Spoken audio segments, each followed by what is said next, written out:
மித்ரா, உனக்கு கொஞ்சமாவது அறிவு இருக்கா? நீ படிச்சவ தானே?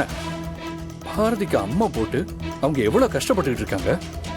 நீ உன் வீட்டுல எப்படி வேணா இரு, யாரும் வேணான்னு சொல்லல. ஆனா அந்த வீட்டுல மத்தவங்களும் இருக்காங்கன்னு கொஞ்சமாவது கன்சிடர் பண்ண. இந்த மாதிரி அம்மா போட்டிருக்கிற டைம்ல சிக்கன் சமைக்க கூடாதுன்னு சின்ன குழந்தைக்கு கூட தெரியும். நீ என்னடான்னா அதை பத்தி எந்த அக்கறையும் இல்லாம இந்த வேலையை பார்த்துக்கிட்டு இருக்க. பாட்டி கேட்டதுல என்ன தப்பு இருக்கு மித்ரா? நீ பண்ணது ரொம்ப தப்பு. உங்க வீட்டுல யாருக்காவது இப்படி இருந்தா நீ இப்படிதான் பண்ணுவியா? ஆதி, நீங்க என்ன பேசுறீங்கன்னு தெரிஞ்சுதான் பேசுறீங்களா? இது நம்ம வீடு. பாரதிக்குன்னு ஒரு வீடு இருந்து அந்த வீட்ல அவங்க இந்த ரூல்ஸ் அண்ட் ரெகுலேஷன்ஸ் எல்லாம் ஃபாலோ பண்ணணும்னு சொன்னா பரவாயில்ல. நம்ம வீட்ல வந்து உட்காந்துக்கிட்டு இத பண்ணாத அதை பண்ணாதான்னு சொல்லிக்கிட்டு இருக்காங்க.